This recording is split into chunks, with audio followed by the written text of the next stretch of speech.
Hi guys, thanks for watching today. This is a quick video to show a pre-release comparison with the new Nacelle Star Trek VI Sulu and the old 2007 Art Asylum Diamond Select Star Trek II Wrath of Khan Sulu.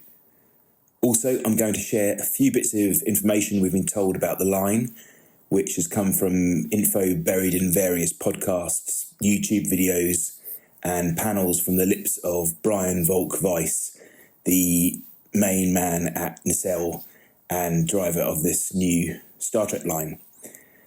Before I get into the comparison, I wanted a quick plug for our Star Trek Nacelle Toys Facebook group. We're small but passionate, and we hunt out every scrap of information we can about the new line. So it's a good place to keep up to date if you want to delve deeper and share your passion for this toy line. We're a private group, so you can keep your anonymity on Facebook if you're a closet Star Trek toy geek. We're called Nacelle Toys Star Trek Figure Collectors, and you can follow the link in the description or on screen. So let's dive in. On the left, we have an image of the 2007 Art Asylum Diamond Select The Wrath of Khan Sulu. The picture is courtesy of Cool Toy Review. On the right, we have the soon-to-be-released Undiscovered Country Captain Sulu from Nacelle Toys, picture courtesy of Toy Arc. The Nacelle figure we're looking at is a hand-painted prototype and not the finished production figure, so there may be a few discrepancies with the final product we get, for better or worse. Now, let's be fair. The Diamond Select figure is 18 years old, and the processes of making toys has come a long way in that time. The head sculpts and paint applications are probably the most obvious differences at first look. What a difference in the head sculpt. There is 9 years between the Wrath of Khan and Undiscovered Country, but I think it's very clear that the Nacelle head sculpt is in a different league to the Diamond Select figures.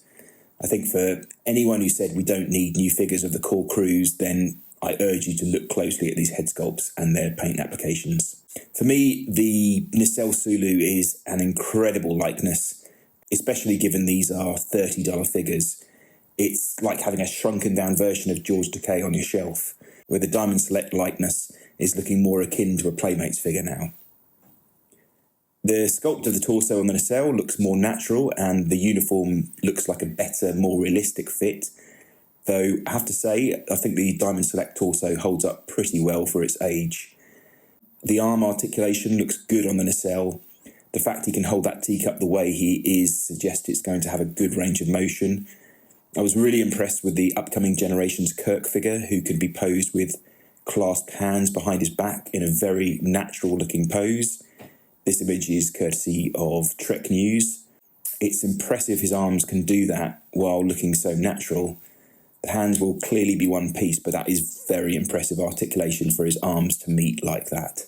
Assuming that same articulation carries over to Sulu, then we are in for a treat. Sulu's legs are looking like a huge improvement over the Diamond Select figures. We've got thigh swivel, I'm sure waist swivel too, that we just can't see, and again articulation on the foot that we can't see. There's knee articulation too. I'm sure many of you with the Diamond Select figures hate the legs like me. The articulation is very limited in terms of posing, and some characters' legs were warped. Given how good modern articulation in action figures is, I think we're going to be able to do a lot more action posing and sitting posing than we could before. So just as an initial look, this is looking very promising. Personally, I think we are now living in a golden age for Star Trek figure collecting. Between Nacelle and XO6, we are likely to get the best likeness of beloved characters we've ever got. Moving on, here's a quick recap of the waves that are coming. So we have Wave 1. This is available for pre-order now, direct from Nacelle Toys in the US and I believe Big Bad Toy Store. If you're in the UK like me, then it's available from Star Action Figures. This is great news for the UK, as Star Action Figures are hands down the best toy retailer in the UK. I've bought from many retailers over the years, and they are without doubt the most reliable, so you are in safe hands there. They're not paying me to say that. According to information I got from Trek Core's podcast this last week, As of the end of July 2025, Brian at Nacelle is adamant we will get Wave 1 before Christmas, and he's hoping before Halloween. So we don't have too long to wait. This is Wave 2. I'm not going to linger, so just pause the screen if you want to study this in more detail. This is Wave 3. Again, info from Trek Core's podcast, which I recommend. Brian is adamant that Wave 2 and Wave 3 will be released in 2026. There's plenty of unexpected worldwide issues that could happen in that time to throw a spanner in the works, but that sounds encouraging. He was pressed on the point, as delays are so commonplace in toy releases these days, but he said he is very confident on this 2026 release. Finally, this is Wave 4, which we would then hopefully see in 2027, with Wave 5 all being well. I'm going to finish you up with some random bits of information I've found from interviews with Brian. First off, scale. These are confirmed as 7-inch figures. They are advertised as 1/12, but strictly speaking, 1/12 is 6-inch scale. So these are actually 1/10 scale, which is good news for us, as they're going to scale with most of the Star Trek Diamond Select releases, the small amount of Super 7 Trek releases, and the small amount of McFarlane Trek releases. So there are things like the Diamond Select Captain's chairs out there, which you might be able to track down on eBay.